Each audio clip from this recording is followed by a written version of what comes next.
Hello दोस्तों, मैं Rajesh Kumar Karpura academy YouTube channel में आप तमाम मित्रों का, साथियों का, दोस्तों का, भाइयों का, जिस शुभ नाम से कहा जाए, मैं हार्दिक हार्दिक अभिनंदन करता हूँ। आज मैं अकाउंटेंसी सब्जेक्ट का लॉन्ग टाइप क्वेश्चन जो सेट 1 बिहार बोर्ड द्वारा जो मॉडल जारी किया गया था उसका सेट 1 का लॉन्ग टाइप क्वेश्चन, जिसमें हम 4 क्वेश्चन कुल दिए गए हैं थ्योरेटिकल, उसमें से हम 3 क्वेश्चन का आंसर हम आपको इस वीडियो के माध्यम से देने जा रहे हैं। आशा करते हैं जो आप लोगों को यह वीडियो अच्छा लगेगा। चूँकि इसका आंसर मैं मॉडल से न दे करके अपने से इसे तैयार किया हूँ और इसे लिखकर आप लोगों के सामने इसलिए प्रस्तुत कर रहे हैं जो आप लोग अपने एग्ज़ाम में कैसे इस क्वेश्चन को लिखिएगा, उसका आंसर आप कैसे दीजिएगा, वो हम आपके सामने लाए हैं।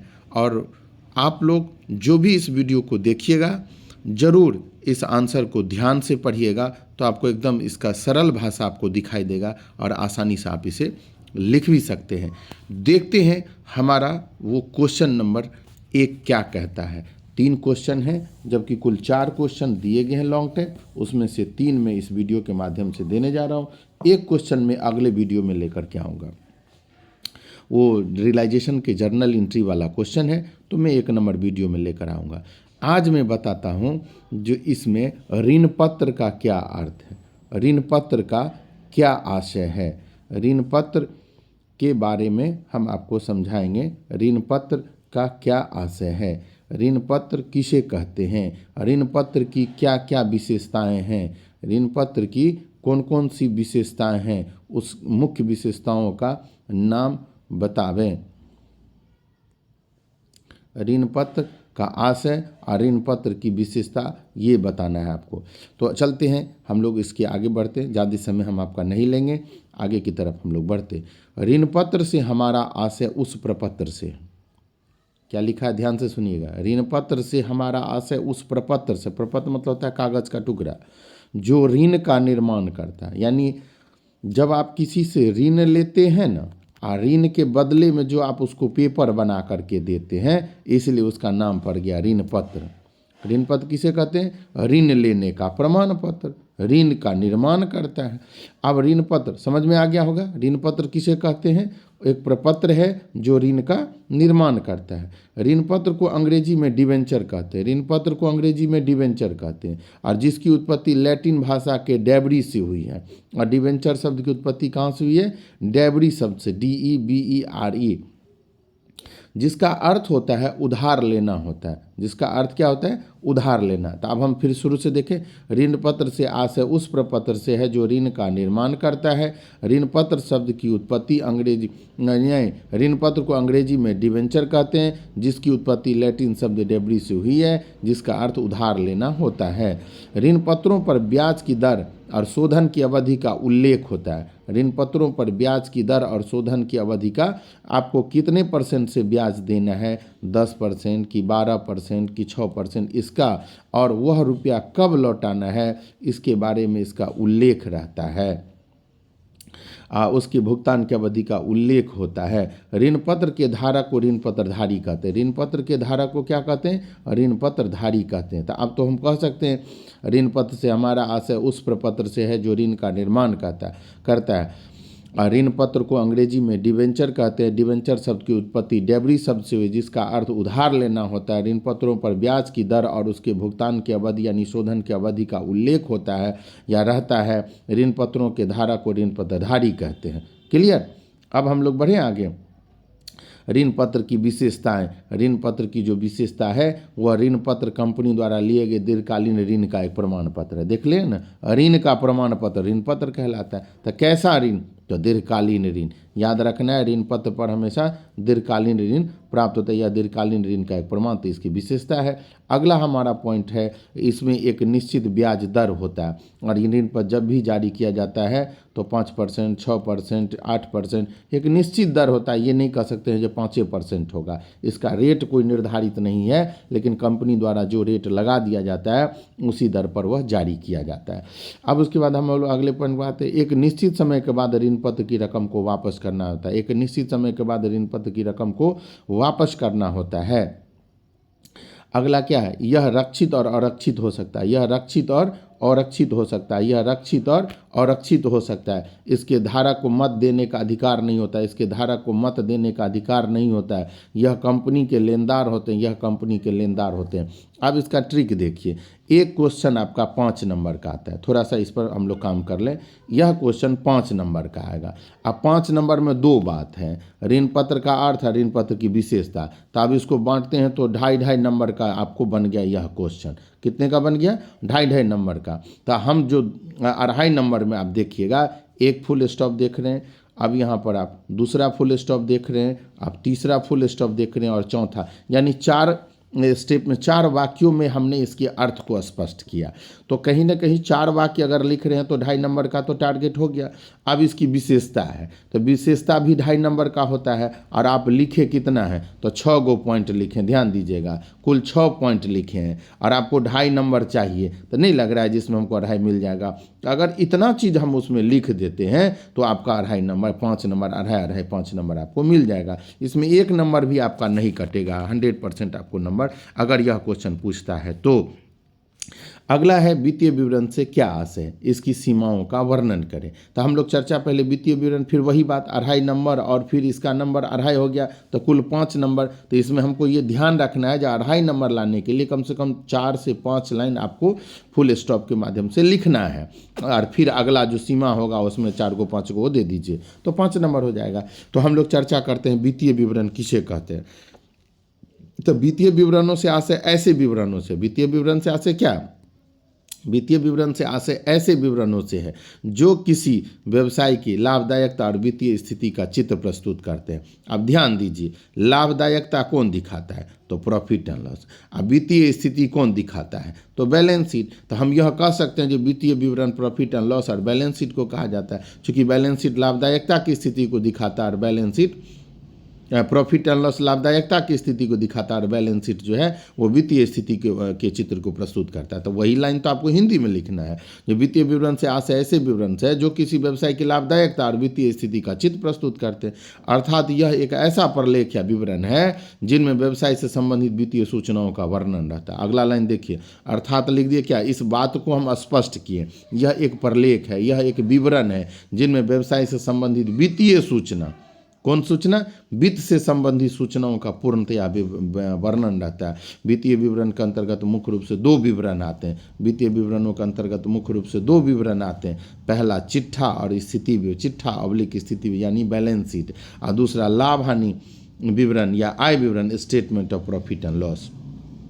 तो यह 2 प्रकार के विवरण आते हैं। अब वित्तीय विवरण की कौन कौन सी सीमाएं हैं, वित्तीय विवरण की सीमा, तो हमारे विचार से वित्तीय विवरण अगर अभी तक आप नहीं समझे होंगे तो आज समझ गए होंगे। अगर इससे पहले आपको लगता होगा कि वित्तीय विवरण क्या होता है ये हम नहीं जानते, तो आपको 2 चीज़ ध्यान रखना है। वित्तीय विवरण के अंतर्गत क्या ध्यान रखना है, चिट्ठा और बैलेंस शीट जो हमारा कौन स्थिति दिखाता है, वित्तीय स्थिति को दिखाता है, और लाभ हानि विवरण या आय विवरण क्या दिखाता है, लाभदायकता की स्थिति को दिखाता है। तो हम यहाँ समझ गए कि वित्तीय विवरण से ऐसे विवरण से है जो किसी व्यवसाय की लाभदायकता या वित्तीय स्थिति का चित्र प्रस्तुत करते हैं, या हम ऐसे कह सकते हैं यह एक ऐसा प्रलेख या विवरण है जिसमें व्यवसाय से संबंधित वित्तीय सूचनाओं का वर्णन रहता है। इसके अंतर्गत 2 चीज़ आते हैं, चिट्ठा और लाभ हानि विवरण। तो 2.5 नंबर का आपको लगता होगा ये बन गया हमारा।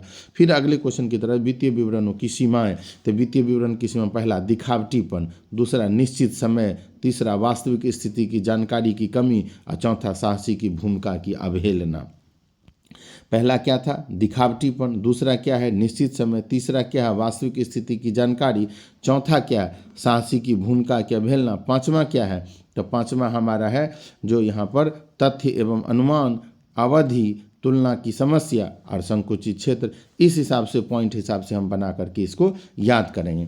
तो वित्तीय विवरण की सीमा हो गया, पहला दिखावटीपन, दूसरा निश्चित समय, तीसरा वास्तविक स्थिति की जानकारी में कमी, और चौथा हो गया साहसी की भूमिका की अवहेलना। साहसी मतलब हो गया मालिक जो काम करता है ना, तो उसके काम की अवहेलना हो जाती है, उसके काम को ध्यान में नहीं रखा जाता है। दिखावटीपन मतलब क्या, बढ़ा चढ़ा करके हम बैलेंस शीट या संपत्ति को दिखा देंगे, तो यह इसका अब दोष। अब यहाँ बात है सीमा किसे कहते हैं, तो सीमा मतलब होता है दोष, यानी वित्तीय विवरण का हम दोष अभी स्पष्ट कर रहे हैं। तो पहला दिखावटीपन, दूसरा निश्चित समय, यह जब भी बनाया जाता है एक निर्धारित समय पर बनाया जाता है, इसलिए इसका दोष ये कभी भी आप नहीं बना सकते हैं। और वास्तविक स्थिति की जानकारी की कमी, यह सही बातों की जानकारी में देने में इसमें अभाव रहता है। और इसमें साहसी जो मालिक की जो भूमिका होती है उसकी अवहेलना की जाती है। यह तथ्य और अनुमान के आधार पर तैयार किया जाता है। और अवधि, इसका एक निश्चित अवधि 1 वर्ष के लिए बनता है, तो यहाँ पर 1 वर्ष के लिए बनता है, तो अगर हम 2 या 3 सालों का जानेंगे तो नहीं हो सकता है। तुलना की समस्या, चूंकि 1 ही साल का बनता है तो हम तुलना किससे करेंगे, और इसका क्षेत्र भी संकुचित होता है। तो इस तरह से हम लोग क्या सब देखें, वित्तीय विवरण की सीमा में अगर आते हैं तो दिखावटीपन, निश्चित समय, वास्तविक स्थिति की जानकारी की कमी, दिखावटीपन, निश्चित समय, वास्तविक स्थिति की जानकारी की कमी, साहसी की भूमिका की अवहेलना, तथ्य एवं अनुमान, अवधि, तुलना की समस्या और संकुचित क्षेत्र। इस तरह से हमारा यह दूसरा क्वेश्चन हो गया। अब हम लोग आते हैं तीसरे क्वेश्चन की तरफ, जिसका नाम है क्वेश्चन का जो ख्याति क्या है और ख्याति के मूल्यांकन की कौन कौन सी विधियां हैं बतावें। तो इसको हम लोग डिटेल में जानते हैं। ख्याति एक प्रकार की संपत्ति है जिसकी सहायता से व्यवसाय सामान्य लाभों से अधिक लाभ कमाने में सक्षम रहता है। अब ख्याति क्या है, एक प्रकार की संपत्ति है जिसकी सहायता से व्यवसाय, यानी जिस व्यवसाय का हम बात कर रहे हैं वह सामान्य लाभ से, ध्यान देंगे, वह सामान्य लाभ से और अधिक लाभ कमाने में सक्षम रहता है। किसके सहारे, तो ख्याति के सहारे। कोई भी व्यवसाय, ये मैं अपना व्यवसाय नहीं बता कि किसी व्यवसाय के लिए चर्चा हो रही है, कोई भी व्यवसाय जब सामान्य लाभ एक आता, सामान्य लाभ किसको कहते हैं, जो आप निर्धारित करते हो वो 10,000 कमा लेंगे इस महीने में। लेकिन गुडविल एक ऐसा चीज़ है जो आपको 10 से 12,000 अगर आमदनी कर दिया, तो आप सोचे थे 10 कमाएंगे, कमा लिए 12, तो कितना ज़्यादा कमाए, तो 2,000 ज़्यादा कमाए। तो उसमें किसका बड़ा योगदान है, तो ख्याति का। यही इसके परिभाषा से स्पष्ट होता है। ख्याति एक प्रकार की संपत्ति है जिसकी सहायता से व्यवसाय सामान्य लाभ से अधिक लाभ कमाने में सक्षम रहता है। ख्याति एक अमूर्त संपत्ति है। ख्याति पर अन्य संपत्तियों की भांति ह्रास के लिए आयोजन नहीं किया है। तो देखिए कितना अच्छा लाइन लिखा हुआ।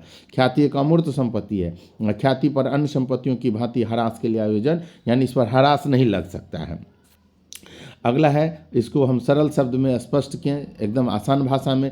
ख्याति से हमारा अर्थ है व्यवसाय की प्रसिद्धि, अच्छे नाम और प्रतिष्ठा से है। समझ में आ गया होगा। ख्याति से क्या मतलब है, वह व्यवसाय की प्रसिद्धि है, नाम है, अच्छा नाम है और प्रतिष्ठा है। लॉर्ड लिंडने के अनुसार ख्याति संबंधों और प्रसिद्धि से होने वाला लाभ है। जब आप ग्राहकों से संबंध स्थापित करते हैं, आप फेमस होते हैं, तो वहीं से न तो आपका लाभ होता है स्टार्ट, तो यही आपका लाभ है। अब है ख्याति के मूल्यांकन की निम्नलिखित विधियाँ। ख्याति के मूल्यांकन की कौन कौन सी विधियाँ हैं। ख्याति के मूल्यांकन निम्नलिखित 3 विधि आता है। उसमें पहला विधि है औसत लाभ विधि, औसत, एवरेज प्रॉफिट मेथड। एवरेज ये 2 प्रकार की होती है। पहला कौन सा होता है औसत लाभ विधि में, पहला साधारण औसत लाभ विधि। अब हमको साधारण औसत लाभ विधि के बारे में नहीं लिखना है, हमको डायरेक्ट क्या करना है, जो हमको ख्याति का मूल्यांकन करना है, तो ख्याति इस विधि से कैसे निकाला जाता है। स्टेप नंबर 1, यहाँ औसत लाभ चले जाएंगे, कुल लाभ बटा वर्षों की संख्या, ये फॉर्मूला लिख देंगे। अगर इंग्लिश में लिखना है तो एवरेज प्रॉफिट बराबर क्या होता है, तो टोटल प्रॉफिट बटा नंबर ऑफ ईयर्स, ये हम यहाँ से लिख के निकल जाएंगे।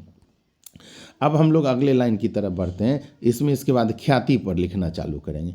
ख्याति बराबर एवरेज प्रॉफिट गुने नंबर ऑफ ईयर्स परचेज। अब उसी को हिंदी में ख्याति बराबर औसत लाभ गुने क्रय किए गए वर्षों की संख्या, और गुडविल बराबर एवरेज प्रॉफिट गुने नंबर ऑफ ईयर्स परचेज। ये आप लोगों को क्लास में भी हम पहले बता चुके हैं। अब इसके बाद अगर हम लोग भारित औसत लाभ विधि पर जाते हैं, हम लोग अभी पहले ही पॉइंट में हैं, औसत लाभ विधि पर हम बात कर रहे हैं। औसत लाभ विधि के दो भाग होते हैं। तो औसत लाभ विधि पहला हो गया साधारण औसत लाभ विधि, पहला हो गया साधारण औसत लाभ विधि, दूसरा हो गया भारित औसत लाभ विधि। अब साधारण औसत लाभ विधि में पहले औसत लाभ फिर ख्याति, इसमें भारित औसत लाभ विधि में पहले भारित औसत लाभ फिर ख्याति। तो भारित औसत लाभ बराबर होता है कुल गुणनफल बट्टा कुल भार, कुल गुणनफल बट्टा कुल भार, और ख्याति बराबर भारित औसत लाभ गुने क्रय किए गए वर्षों की संख्या। अब चूंकि यहाँ हमको कोई सवाल बनाकर नहीं दिखाना है, जो गुणनफल हमको निकाल कर दिखाना होगा, है ना। अब जैसे प्रॉफिट रहता है, आप प्रॉफिट को वेट से गुना कर देते हैं, और गुना करने के बाद जो निकलता है उसको गुणनफल कहा जाता है, यानी प्रोडक्ट, टोटल प्रोडक्ट बटा टोटल वेट। समझ में आ गया होगा। अब इसके बाद हम लोग आते हैं अधिलाभ विधि। अब ये क्या चीज़ है, तो ख्याति के मूल्यांकन की जो विधियाँ हैं, ख्याति के मूल्यांकन की विधि पर चर्चा किए ना, विधियां हैं। तो उसमें पहला विधि क्या चर्चा किए, औसत लाभ विधि। अब हम दूसरा विधि क्या चर्चा कर रहे हैं, तो अधिलाभ विधि, अधिलाभ सुपर प्रॉफिट मेथड। अब इसमें ख्याति के निकालने का जो तरीका देख लीजिए कैसे निकालेंगे। स्टेप नंबर 1, पहले सामान्य लाभ नॉर्मल प्रॉफिट निकालेंगे। तो इसमें इन्वेस्टेड कैपिटल गुने रेट बट्टा 100, निवेशित पूंजी गुने दर बट्टा 100। फिर औसत लाभ निकालेंगे, तो कुल लाभ बट्टा वर्षों की संख्या। फिर अधिलाभ निकालेंगे, औसत लाभ घटे सामान्य लाभ। देख रहे हैं स्टेप, पहले हम लोग नॉर्मल प्रॉफिट, फिर एवरेज प्रॉफिट, फिर सुपर प्रॉफिट। अब सुपर प्रॉफिट बराबर ऊपर जो दो निकाले हैं, औसत लाभ में से सामान्य लाभ को घटा दीजिए, औसत लाभ में से सामान्य लाभ को घटा दीजिए, तो आपका अधिलाभ हो जाएगा। अब हम लोग गुडविल पर आते हैं। गुडविल बराबर होता है सुपर प्रॉफिट गुने number of years purchase, super profit गुने नंबर ऑफ ईयर्स परचेज। इसके बाद हम लोग आ जाएंगे पूंजीकरण विधि से। तो पूंजीकरण, इस विधि के अंतर्गत ख्याति का मूल्यांकन निम्नलिखित दो विधियों के आधार पर किया जाता है। पहला औसत लाभ के पूंजीकरण द्वारा। तो यहाँ भी हमको पूंजीकरण के विधि के बारे में नहीं लिखना है, हमको यह ध्यान में रखना है क्वेश्चन बनाते समय, जो पूंजीकरण विधि के आधार पर हम ख्याति कैसे निकालते हैं। तो इसके लिए दो विधि को अपनाया गया। पहला औसत लाभ से, तो यहाँ गुडविल बराबर हो जाएगा औसत लाभ गुने 100 बट्टा नॉर्मल रेट और माइनस इन्वेस्टेड कैपिटल, यानी औसत लाभ गुने 100 बट्टा सामान्य लाभ की दर घटे निवेशित पूंजी। इसके बाद है अधिलाभ। इसके बाद हम लोग बढ़ेंगे, इसमें दिया हुआ है अधिलाभ के द्वारा पूंजीकरण द्वारा। तो गुडविल कैसे निकालेंगे, तो अधिलाभ को 100 से गुना कर देंगे बट्टा सामान्य लाभ की दर। हमको टारगेट करना है गुडविल, तो हम फॉर्मूला लिख के भाग जाएंगे, निकल जाएंगे। ये ध्यान में हमको रखना है। जब भी आप क्वेश्चन सॉल्व करते हैं ना, तो ये ध्यान में रखना है, जो हमारा काम हो जाना चाहिए, जो क्वेश्चन कह रहा है उसके अनुरूप हमको आंसर लिख देना है। और 5 नंबर का है तो 2.5 हम पहले बांट दिए थे। तो इस हिसाब से आपको यह वीडियो कैसा लगा, आप लोग कमेंट के माध्यम से ज़रूर बताइएगा, जिससे कि हम सेट 2, 3, 4, 5 का लॉन्ग टाइप अपने से लिख करके उसका आंसर आप लोगों को वीडियो के माध्यम से देंगे।